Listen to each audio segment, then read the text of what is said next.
When you think about businesses like Allbirds or Skims that are selling through the roof, sure, you think about a great product, a cool brand, and brilliant marketing. But what's often overlooked is the business behind the business that makes it all possible. For millions of businesses, that's Shopify. Nobody does selling better than Shopify, the home of the #1 checkout on the planet. With Shop Pay, you can boost conversions by up to 50%, meaning fewer abandoned carts and way more sales. Whether your customers are scrolling online, strolling through your store, or browsing social media, Shopify ensures you're ready to sell wherever they are. It's no secret, businesses that want to grow with Shopify. Upgrade your business and get the same checkout Allbirds uses. Sign up for your $1 per month trial period at shopify.com/DAX, all lowercase. Go to shopify.com/DAX to upgrade your selling today. Shopify.com/DAX. Now, The Hunt Palmer Show. Waiting to rise again. You're listening to The Hunt Palmer Show. Brought to you by Quirks, Cajun fried fish and shrimp on 104.5 ESPN Baton Rouge. This is the moment you've all been waiting for. Locking down the middle of the day. Live from the Mercedes-Benz of Baton Rouge studio. This is Hunt Palmer.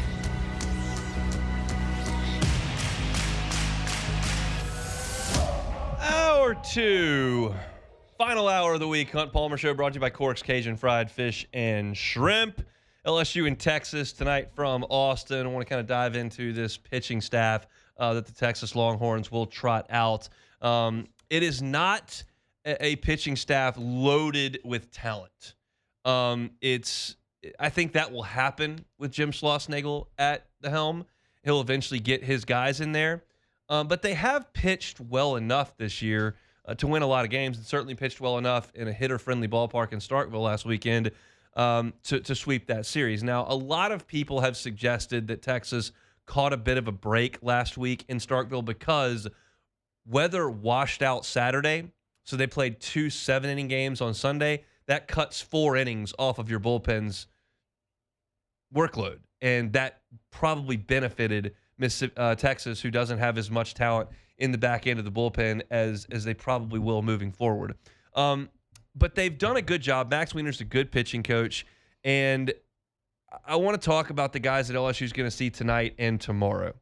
In tonight's game, you're going to see a left-hander from Indiana State in Jared Spencer.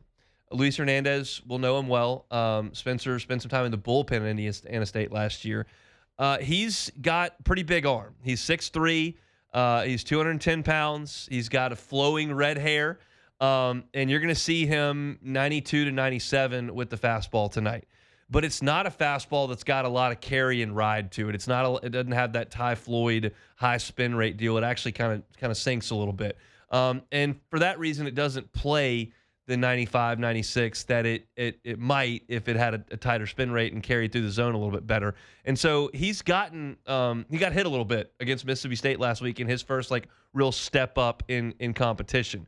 Prior to last weekend, Spencer had worked 21 innings and allowed just 2 earned runs. He had been great in the pre-conference.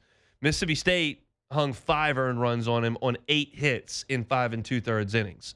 And I think LSU did a really good job last weekend against left-handed pitching, and the hope is that when you take a little bit, like Missouri didn't have anybody that could throw 97 miles an hour, and you will see that from Spencer tonight. But LSU did a really good job against left-handed pitching last weekend, and you saw Michael Braswell in the lineup all 3 days. You saw Ethan Fry out there. He's swinging the bat very well. So, yeah, you're going to have Curiel in there who's going to hit from the left side, and you're probably going to have either Pearson or Jake Brown in there who hits from the left side, but they'll load the lineup up with a lot of right-handed bats, and I think they should be in pretty good shape against Spencer. In the next game on Saturday, you're going to see Luke Harrison. Luke Harrison was incredible against Ole Miss in his first outing in Arlington. They opened the season in that Arlington tournament against Ole Miss, which was not a conference game when it was scheduled, but now is their conference foes. But Harrison in that game worked 6 2/3 innings, 2 hits, no runs against Ole Miss. He's not a power arm. This is a fastball that's going to be 89 to 91 from Harrison, but he changes speeds pretty well. He's got pretty good command. And in his first 3 outings, he only walked 3 in 14 2/3 innings. However, in the last 2 outings, He's walked 7 in 7 innings. Against Mississippi State, he allowed 4 walks in his outing. So that's a guy that's lost a little bit of command of late, but generally is a pretty good command pitcher. He's a pitchability guy more so than Spencer. What I like about this is that LSU saw a ton of left-handed pitching last weekend, as I mentioned. So this is just kind of a little bit of a step up for the Tigers. What you want to do with Texas is get into this bullpen. That is crucial because they don't have a lot of dudes. Now, we talked in the first hour with Zachary Sim, who said that Andre Duplantier is going to be okay. Duplantier came out in Tuesday's game to warm up. They went out there and immediately pulled him before he threw a pitch. Well, that raises a lot of red flags. After the game, Jim Schlossnagle met with the media. He just said he felt fine, and I'm not pitching somebody on a Tuesday that feels fine. So they sat him. Apparently they did some checking, got the MRI, everything came back clean. So he's apparently ready to go. You'll notice Duplantier when he comes out there. He looks like he played linebacker for Steve Sarkisian. Like, he is a physical dude. Kind of throws from a 3/4 arm slot, throws a lot of sinking fastballs, has a good slider, but they go to him a lot. He's got 7 appearances. It would be 8 if he was going to make the one back on Tuesday. They love to go to him. They also go to Ruger Riojas a ton. He's a guy who has already got 8 appearances on the year. He threw 54 pitches back on Tuesday. Maybe not available to go in this game, but probably ready to go on Saturday. But that's their main 2 guys out of the bullpen. Beyond that, it's not a lot of premium stuff. So if LSU can tax Harrison and Spencer, in that reverse order, Spencer tonight, Harrison tomorrow, and get into Texas's bullpen, they should have a lot of success. And candidly, like, LSU has shown an aptitude to do that. You're talking about a team in LSU that walks a ton, that puts a lot of guys on base, that has put a ton of pressure on starting pitching all year long. And so I'm excited to watch them in this weekend. If they can do it this weekend, it's a perfect kind of stair step. You've got what I think is probably the worst stuff staff in the SEC in Missouri last week. You take a small step up to Texas this week, then you probably take one more step up against Mississippi State next week. They've got more stuff. Now, I know Texas just went there and swept. I get that. But as far as just talent, Mississippi State's got more of that in the pitching staff than Texas does. So when you think Texas, you think just a arm farm, just a bunch of guys that throw really hard. They don't have a LeBaron Johnson. Like, they don't have a guy that's going to go in the first round of this draft. Like, there's some stuff there with Spencer, but I don't think it plays to what the radar gun says based on what I saw and then what Mississippi State did to him last weekend. But if you're watching these games, I think the thing to look at is how quickly LSU can get the pinch count elevated for Texas. Probably the first guy out of the bullpen for Texas tonight will be Max Grubbs. He's off to a good start this year in 7 outings. He's thrown 18 innings, struck out 17, and only allowed 2 earned runs, 4 total. So you're probably going to see Grubbs. If they have a lead, you'll probably see Duplantier. But beyond that, not a lot. So that's the big piece to this. So I've given you 2 kind of keys to this weekend, one on the offensive side for LSU, one on the defensive side for LSU. On the offensive side, work counts and get into the bullpen. On the defensive side, attack early. It's the same type of deal, but this is a core philosophy for the 2 head coaches that are going at each other this weekend. Schlossnagle and Jay Johnson love working counts, taxing starters, getting into bullpens, and creating long games that have a lot of base runners. That is what these 2 guys do.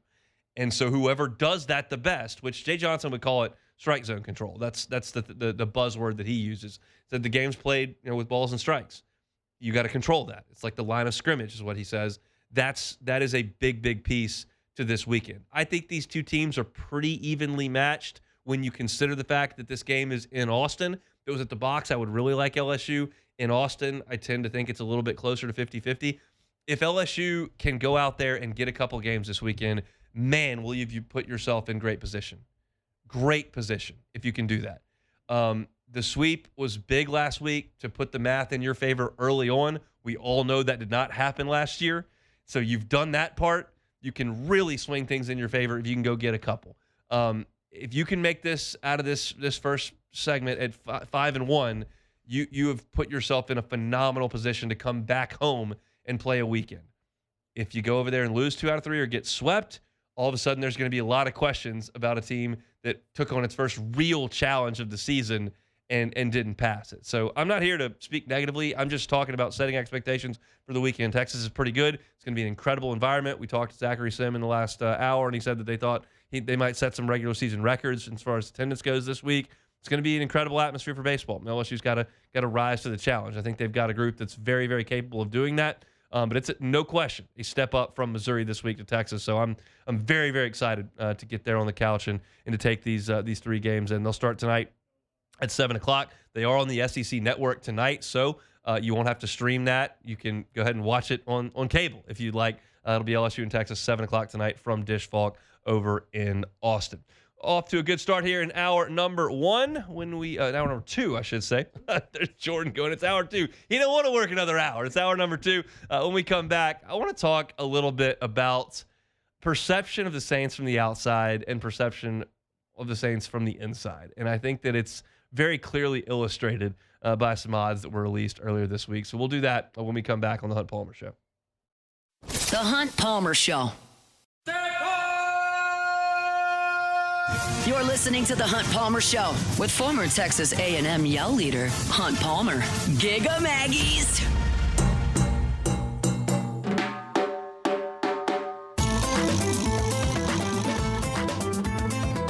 The Aggies are struggling on the baseball field.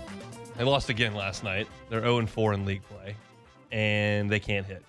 Lavalette hits a 2-run homer last night. You're thinking, okay, they got out from Bluebell Park where they're getting booed in their home stadium. They're going to find something on the road. Nope. Didn't do anything the rest of the game. And they lose to Vanderbilt in Nashville. We'll see if they can rebound tonight. It's getting late early, and that's Michael Early's the new coach over there. Getting late early for the Aggies right now. I still don't think that I'm going to write them off, but that's not a hot start to league play at 0-4, and they're pushing being a 500 team right now. So Brian Prager got hit last night. If he gets hit, then they're in big trouble. So we'll talk a little bit more SEC baseball coming up in the next segment. Over at LouisianaSports.net, we've got a piece up that is talking about the New Orleans Saints and their odds to win the NFC South. And the odds makers over at, I believe it's, sportsbetting.ag, put these up. And the Saints are right now, according to these odds, 7-1 to win the NFC South. And that's not like an astronomical number if you just say it out loud. Like 7-1, okay. Like, we understand the Saints are in a transition. We understand that nobody's super happy with Carr. Their salary cap situation's not great. The roster's aging a little bit. There are plenty of issues with the New Orleans Saints. But 7-1 is not like some massive number. And then you start to look at it comparatively with the rest of the teams in the league. And you've got the Jets, who are 10-1. You've got the Browns, who are 22-1. You've got the Titans, who are 8-1. The Raiders, who are 16-1. The Giants, who are 20-1. That's the only 5 teams in the NFL with worse odds than the Saints to win their division. Now, some of those teams, I would argue, are significantly worse than the Saints. That's completely fair. Like, the Giants are a mess right now. Saints went up there, it's a bad team. But really, you're looking at teams that are, 1, bad, and 2, have teams in their division that are really good. Like, we get it. The Jets are 10-1. The Bills are 2-5 favorites, minus 250 to win that division. They're a really good team. Like, the Browns are 22-1 because, they're bad. They've also got Lamar Jackson and Joe Burrow in their division. So we get that. The Titans play in a bad AFC South, so that 8-1 is not a good look on them. But the Raiders are 16-1 because the Chiefs are in their division. You get what I'm saying here? The Saints are in the worst division in football. They're in a division that has got Baker Mayfield running the show. And they're 7-1 in this division, which is significantly worse than the Panthers, who are 4-1. That is bad. Okay, hold on. The Panthers. The Panthers are 4-1. The Saints are 7-1. all right, I was okay with the 7-1, but the Panthers 4-1. That's almost half the odds. Exactly. The Panthers. Saints are a better team than the Panthers. Panthers. Either way, Vegas, and this is not Vegas, I know, but we use that colloquially. Like, they don't lose a lot of money. They're not putting lines up there to just get their brains kicked in. And if they are taking money on the Saints at almost twice the odds of the Panthers, that should be an indication from an unbiased source that only cares about money that from the outside, things don't look that great in the Saints world. And we continue to hear Mickey Loomis and now watch Mickey Loomis make moves that would suggest that they think the Saints are close. And that is the biggest problem. The biggest problem with the Saints is not that their roster is old, is not that their roster is expensive. It's that the people making decisions in New Orleans don't see that part. That is the worst part. And when you look outside of the facility that's out there on Airline Drive, and you look at the way everyone else perceives New Orleans and how disconnected that appears to be from what the people actually calling the shots in the organization feel, there's a huge issue with that. Because there are only 5 teams with longer odds to win the division than you, and they all play in divisions with really good teams in them, and you don't. So basically, they're suggesting that you have an awful, awful, awful roster and situation. And I thought, honestly, as I'm evaluating this from afar, that they were turning a corner last year in terms of scaling everything back. You did not see the Saints really overextend themselves at all last year. They brought Chase Young in on a 1-year deal. Cool. Need to go get a linebacker, head up to Kansas City, grab Willie Gay on a 1-year deal. Cool. But they weren't overextending themselves. And now you're seeing them offer multi-year deal to Brandon Cooks and bring him in. And you're finding guys in their 30s that you're bringing in on multi-year deals. That, to me, feels like you think you're close. And no one else sees it that way. No one. It would be one thing if I was just some moron up here screaming and yelling and no one agreed. Everyone agrees with all this, and nobody agrees with the way that the Saints look at these things. And if you're going to look for an unbiased source, I can't think of a better one than gambling odds. They do not give a rip about feelings. They're trying to make money. And if they thought the Saints were any good, they would not be giving odds this significant. So as I watch the Saints continue to move and continue to watch them in free agency, the disconnect just continues to grow. We've got one more hurdle to clear here in the offseason, and that's the draft. And I was listening to the guys in the morning show this morning, Jake and T-Bob, talk about how attractive a potential trade back could be for the Saints. Now, we know Mickey Loomis has never done that in the history of ever. He trades as much as anybody, and it's a one-way street. It's only up. And they did that once last year, but it wasn't egregious. They never trade back, and I was thinking, like, maybe that's the full evolution of this. We saw an offseason last year where they took one baby step, which was not offering big deals to old guys. And then maybe the next rational step for this front office and organization the next year would be, hey, just take a full 180 and like trade back and get more players that are cheap and young. And we haven't seen them trade up yet, but thought maybe they might trade back. I don't see, based on what I'm looking at in this offseason, with signing older players, signing Devon Godshaw to a deal, signing Brandon Cooks to a deal, bringing back aging players. That, to me, doesn't anymore feel like an organization that's moving away from what it had been. It seems like an organization that's running right in line with what they had done. And that's why they're in this situation where the roster's old, the roster's expensive, and everybody on the outside thinks they stink.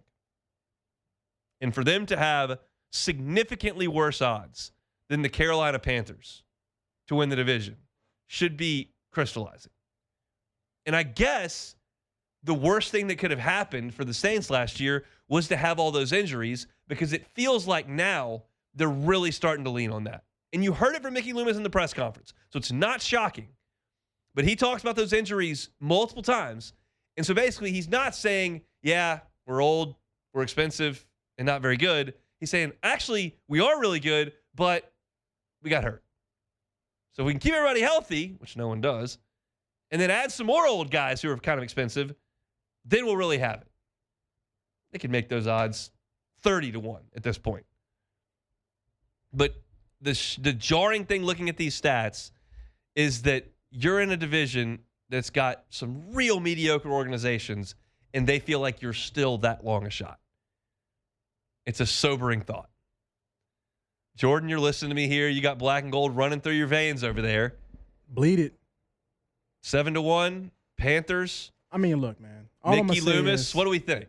I think it's a little bogus. It's a little bogus. But at the same time, I respect it. Maybe they're expecting, Bryce Young to have some type of jump. He showed a little bit of signs for the end of the last year, but, I'm not too sold on Penix with the Falcons yet either. Like, how are they So what you're telling me is you might put some money down on the Saints at 7-1 to win division, and you feel like they are closer than that. I ain't gonna say win a division, but I think we're better than the Panthers. I don't think, listen, the Saints are still the gum at the bottom of your shoe. Don't get me wrong. But I don't think we're like toilet paper at the bottom of your shoe like the Panthers. Like, I don't think we're that bad. Panthers cooked you in Charlotte last year. They did. But I told you. Got rid of Dennis Allen. So shout out to Bryce Young, the savior of the city. Yes. Taylor, are you running to the window to get the Saints at 7-1? No, I'm not. I'm not betting on the Saints to win that until further notice. This is the Tampa Bay Buccaneers division. You're a Baker boy. Yeah, I am a He's Baker boy. He's played pretty well. I mean, he's played pretty well for 2 years. Baker's been good. For those that are interested, the Tampa Bay is the favorite at 1-1. Atlanta 2-1. Carolina 4-1. The Saints at 7-1. Even like the Bears are 4-1 to win their division. All right. Okay. Well, that's the Caleb Williams glazing. We knew all about that. Come on. That was going to happen. So the Saints are on par at this point with the Cardinals to win the West. Oh. They're 7-1. Who else is 7-1 exactly on this list? Hey, where's Dallas? Dallas is in the NFC East. They are 7-1. I missed it. Okay. There you go. So y'all are simpatico over there. Guys, we're not as dissimilar as you want to believe. Sing Kumbaya, the 7-1 club. Print the shirt. 7-1, baby. Can you tell us what the Steelers are real quick? The Steelers? The Pittsburgh Steelers, who are not a great squad. 5-1, better than the Saints. Wow. To beat the Ravens and the Bengals to win that division. They don't have a quarterback yet. They don't even have a quarterback. Neither do you. All right, that's it. No more making fun of the Saints. We'll come back, talk some SEC baseball next. The Hunt Palmer Show. One Bath and Closets. OneBathAndClosets.com is the website. David Duvall and his team, 30 years redesigning and remodeling bathrooms and closets. Every job that they do at One Bath and Closets is customized to you, to your specs. It's a local company.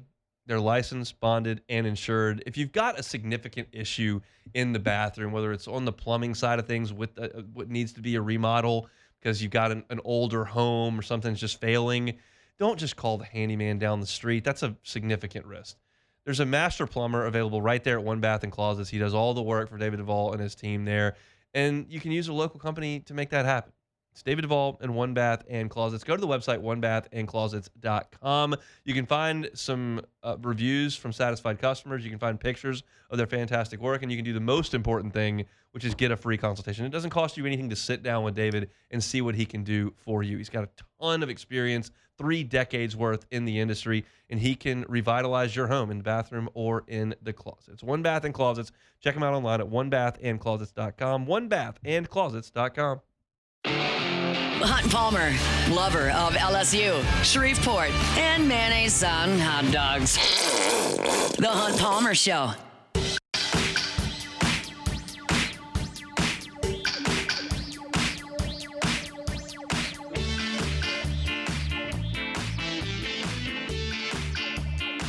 All right, week number 2 in SEC baseball. We talked about it a little bit with Joe Healy yesterday, but I want to shed some light on some of these series. This is something that I said last week and may repeat a couple more times until it gets a little too repetitive.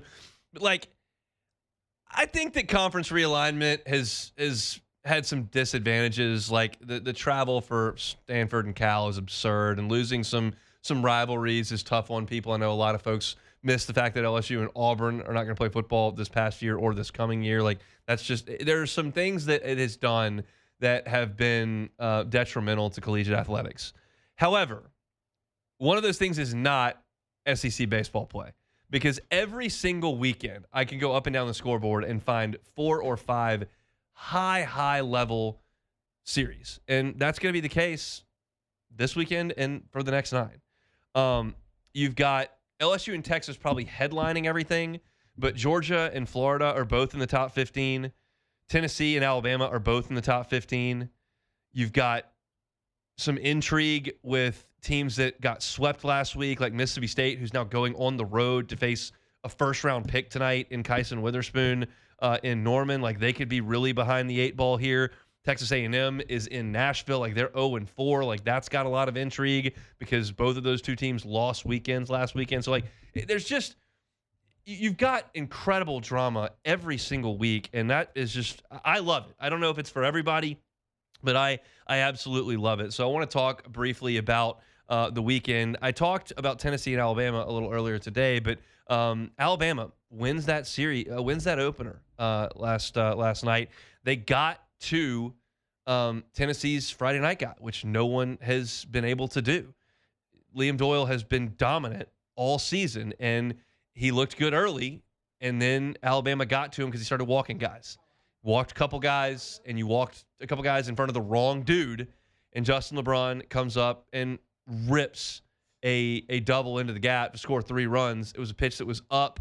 Just so few guys in college baseball can get to Liam Doyle's fastball up in the zone, and Justin LeBron is one of them. He's probably the best player in the country, and he hammered it in the gap, and that was part of a 5 spot that Alabama hung, and they made it stand up to win. So now Alabama throws its most talented pitcher at Tennessee tonight.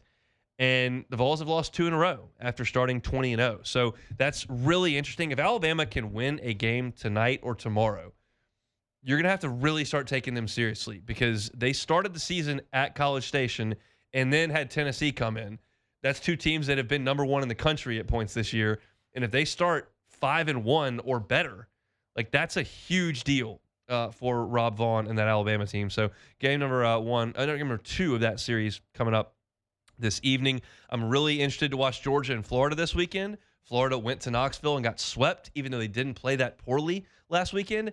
Florida's going to sit their ace this weekend. Liam Peterson is going to be down. They feel like he's okay, just needs a week of rest. It's just never a very good sign, quite frankly, when you've got your ace that can't go on a weekend. So we'll see what Liam Peterson, if they don't have him, they're in some trouble. But they're 0-3 right now, and you've got a team coming in Georgia that's top 5 in the country. So that's going to be a monster weekend down at Condren Family Ballpark in Gainesville. Very, very excited to see if Georgia can pitch a little bit. They did not at all last weekend, but they outscored Kentucky in those games. So we'll see how that goes. And then you've got what I talked about a little bit earlier, A&M and Vanderbilt. Like, Texas A&M, I haven't mentioned this, but it's something the guys at D1 Baseball have harped on now for a couple weeks since the Aggies got off to a tough start. Texas A&M's road baseball weekends, like the ones that they play on the road in SEC, is just murderous. And you thought they were going to be so good that it wasn't really going to matter. But you're going to Vanderbilt, which is not nearly the toughest road trip on this docket. And then you're at Tennessee in a couple of weeks. That's a place that nobody wants to go play. You're at Arkansas, a place that nobody wants to go play. You're at Texas, which is going to be a hornet's nest for them. That's no good. And then you have a road weekend at Georgia, who is a handful in that ballpark because it plays offensive and they're very offensive.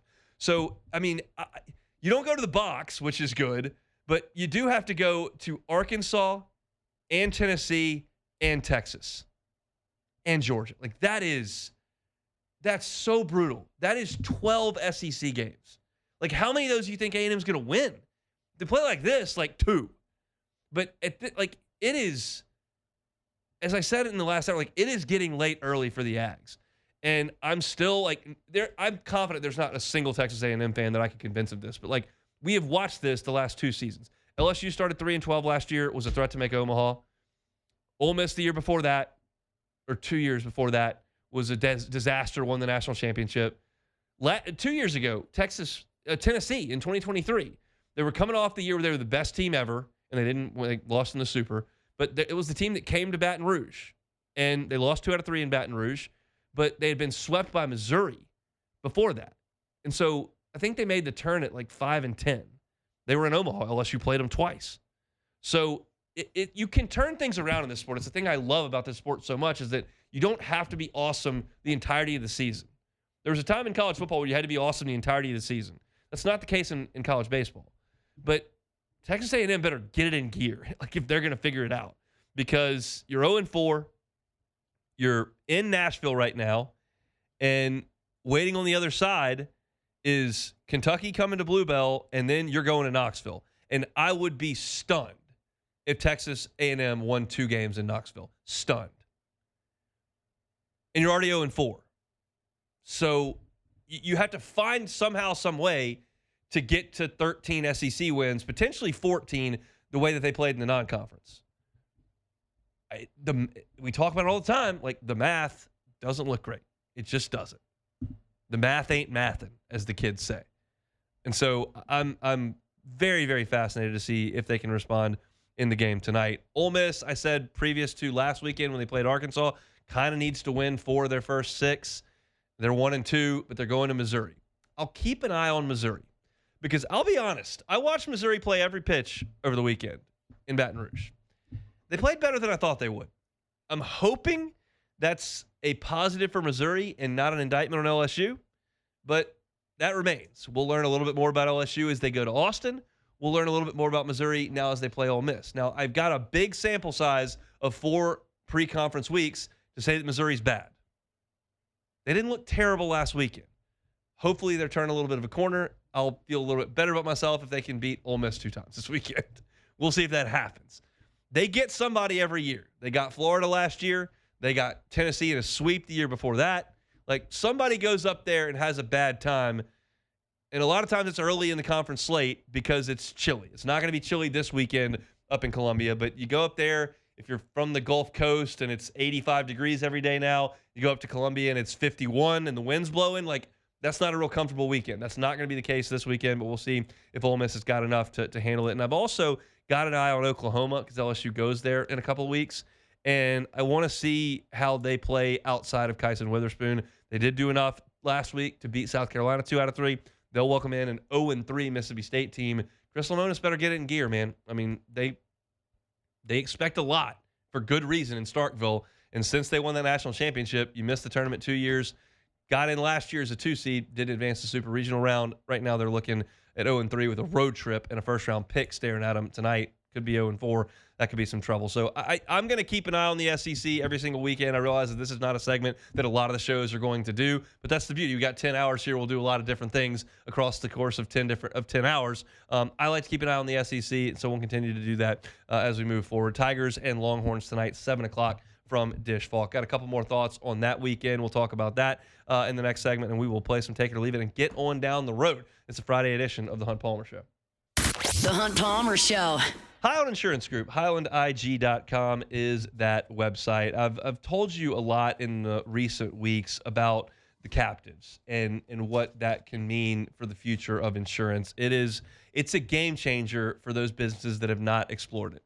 If you are an owner or a CFO or a risk manager, someone who's in charge of the insurance program at your business, and you have not explored a captive and you spend a significant amount in insurance, if you're just on a business owner's BOP and you pay your 4 figures a year, may not be for you. But if you're a bigger business that has not looked at a captive, the Highland Insurance Group handles that kind of stuff all the time. It's a new way to approach insurance. There are creative solutions involved. If you haven't been presented that opportunity, contact Jonathan Carbo and the team at the Highland Insurance Group and make sure that you are aware.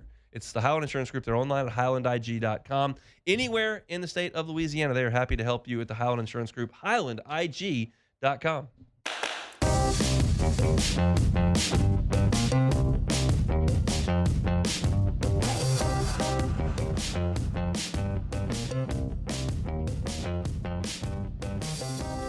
Just a huge shout out to our squad here at Guarantee Media. They're over at the Louisiana Associated Broadcasters Awards for 2025, and it was quite a haul under our roof here. Bo Wegman, who's incredible, the broadcast engineer of the year. Congrats to Bo. Alondra Villarreal, who is on the the audio for Off the Bench Young Professional of the Year. Our own Cassie Spazzali, Student Broadcaster of the Year. Shout out to Cassie. She was bringing the hardware around here just a couple of minutes ago. Matt Moscona and the crew here at After Further Review Best Sports Show. Brian Haldane over on Talk 107.3 Best Election Coverage. Eagle 98.1 won Station of the Year. So awesome haul for us over at Guarantee Media. And we shout out to all those folks for their great work over the year and for being recognized for that. Let's look at the NCAA tournament scoreboard here. Alabama finished off Robert Morris in a game that was closer than Alabama fans would have liked. It was 90-81 as the final. Robert Morris actually took a lead in that game in the second half. Iowa State smashed Lipscomb in a 14-3 matchup. 82-55 was the final there. Baylor outlasted Mississippi State 75-72. Mississippi State had a 3-ball in the air to tie it, but it did not go down. So those are your finals. 2 SEC games are complete. Games in progress right now in the NCAA tournament. Memphis is trailing Colorado State. Colorado State's the 12 seed in that game. It's 64-54, 10-point game with 8.5 minutes to go in the second half. Duke is doubling up Mount St. Mary's 44-22 in that one. Let me see if Cooper Flagg is playing in that game. I'm going to pull up the box score. It appears Cooper Flagg is playing. Yeah, 4 for 4 in the game, 9 points thus far. So he's out there. I would sit him right on the bench for the entirety of the rest of that game if I was John Shire. Put him in a Pelicans jersey. But Shire didn't ask for my advice. Vanderbilt is in action against St. Mary's. They're the 10 seed against the 7 St. Mary's. They're up 11-9 early in that game. Some more SEC action that will come up this afternoon. In about 15 minutes, Ole Miss will play North Carolina in the 11-6 game. Norfolk State in Florida. 16-1 game is at 5:50 on TNT. Troy will play Kentucky. That's a 14-3 matchup at 6:10. Oklahoma will play UConn in an 8-9 matchup at 8:30 tonight. And that is all the SEC action for this Friday of the madness. I did okay in the bracket. I think I was 11-5 yesterday, which is that's a good day. It's respectable. Yeah. I saw that Courtney Cronin from ESPN. I went to ESPN.com to go look at scores, and Courtney Cronin, who's an ESPN football reporter, she went perfect 16-0 yesterday. That's pretty salty. I did that once, 2007. It's very, very famous. People talk about it to this day. Yeah. My 16-0 run in 2007 when I was a freshman at LSU. But I enjoyed a little bit of basketball yesterday. Going to do so again this afternoon. Certainly LSU baseball will be top of mind at 7 o'clock tonight. I previewed this one a couple different times on the show if you missed it. But I'm fascinated with how LSU handles this. Right now, we all feel like LSU is a really good team. But kind of quietly, you're looking at the pitching last week and going, I need more from Ianson, need more from Shores. It feels like Monday you'll have a better feel for it. If they lose 2 out of 3 or get swept, I think it's just going to be DEFCON 1 around here. If they go out there and win 2 of 3 or sweep Texas, you'll really feel like LSU is among the nation's best. Like that's kind of the way it feels right now without that information. I like LSU to win 2 out of 3, and the reason why is I think that LSU's offense is absolutely legit, and I think they're going to score 7 or 8 runs in these 3 games. Like I just feel like even against Spencer tonight, who's got big time velocity, I don't think it plays to that level, and I think LSU is going to get into that bullpen, and I think they're going to do some damage at Dish Falk. Now, I think Texas is going to score as well. I think LSU is still struggling with command to a point that Texas can take control of. But if you listened to me earlier in the show, you heard me give the keys to this, and it's something that's very it's like saying you got to win the turnover battle or win the line of scrimmage in football. Like it's a very kind of cliche thing, but just based on matchup statistics and the identity of these 2 teams and these 2 coaches, the strike zone is going to be a huge deal. And if LSU throws a lot of strikes this weekend, they will have a lot of success. If they do not, they won't. And that seems obvious, but it's exacerbated by looking at the statistics and the way that Texas wants to play baseball. So I like LSU to win 2 out of 3 this weekend. If they can do that and get to 5-1 after 2 weekends, you'll feel really good about where LSU sits at this point. So that's my thoughts on LSU and Texas. 7 o'clock tonight, Eagle 98.1 is where you can listen to it. It'll be on the SEC Network as well, but pregame show from Chris Blair and Bill Franquez will come at you at 6:30 over there on Eagle 98.1, which is the station of the year today at LAB. All right, let's finish things up with some take it or leave it. We got some, Jordan? Oh, yeah, we got some.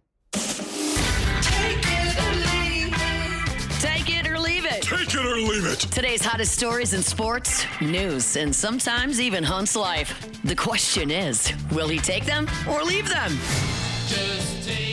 All right, let's get this bad boy started. So, the Paul Skeens one-of-one rookie debut patch autograph card has sold at an auction for $1.1 million. Only Mike Trout card sold for more. Should the 11-year-old have sold the card now or waited? Take it or leave it. I mean, $1.1 million for a baseball card, I'll go ahead and take the cash. I realize that if Skeens wins 5 Cy Youngs and goes to the Hall of Fame, it'll be worth more. I understand how supply and demand works. Yeah. I just can't imagine spending $1 million on a little card. Yeah. I don't, that doesn't compute in my brain. I don't want the card for $15. Oh. So I mean, if I can sell it for $1 million, I want it for 15. Okay. But like, just in general, Yeah. I don't get collecting baseball cards. Yeah. Like the only thing that I have in my life that I quote unquote, and I use that term very loosely, collect is like highball glasses. I like Scotch glasses, but I drink out of them all the time. So like I get utility out of having the glasses. What do you do with the baseball card? You look at it. I guess they like put them in like one of those binders with like the. It's just not. I'm not criticizing anyone. I'm just saying I don't get it. I don't understand $1 million for a baseball card. I understand why it would be valuable to have the Declaration of Independence. I don't understand why you would have there's nothing to do with that either. But it's a historical document. I don't get a baseball card. What's something to brag about when people come over? The Declaration of Independence. I don't think they're going to give that away from the archives there. They got the glass. And Nick Cage could steal it, but that's about it. Shout out Nick Cage. Okay, so last night, Bronny James hits his 6th career three-pointer, which is more career total than Ben Simmons. Oh, no. Bronny for rook. Y'all got to stop making fun. Who put that in there? Y'all got to stop making fun of Ben Simmons. Ben Simmons has only made 6 threes in his NBA he's only career. made 5. I actually put this in here. Ben Simmons has made 5 in his entire career. That's in a day and age believe. in the NBA when you live or die on three-pointers, he's made 5. I think but here's the question, Hunt. When the hell did he make 5? Yeah. I mean, you got it. I could make 5 at this point for that many years he's played. I don't think I've ever seen him make there are one. probably a lot of people who listen to this show that don't go to football games, basketball games, or baseball games. You don't buy tickets or go because you don't live in Baton Rouge or it's not, whatever. You don't go to games. One of the things LSU does at all 3 of those events is they do during timeouts, Tigers and the pros, and they flash all the LSU football games. They do all the guys in the NFL with their teams. Basketball, all the guys in the NBA with their teams. Baseball, all the guys in the MLB with their teams.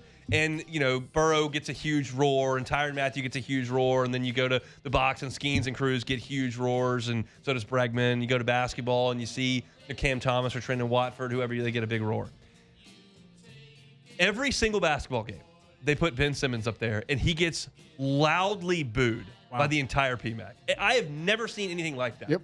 It wasn't like he ratted on him to get put in probation. People just, that's the disapproval level of Ben Simmons in Baton Rouge. It's stunning. I've never seen anything like it. He didn't even I don't like the way he was portrayed. He portrayed college basketball in that documentary he did. I get that part. But he played pretty well at LSU. He was pretty good player. He was pretty good to me when he was here. I was like, damn, this guy's number 1 pick. He was really good. Okay, last but not least, everybody's favorite quarterback, Aaron Rodgers, a free agent for the first time in his career, is visiting the Steelers practice facility this Friday to meet with the coaches.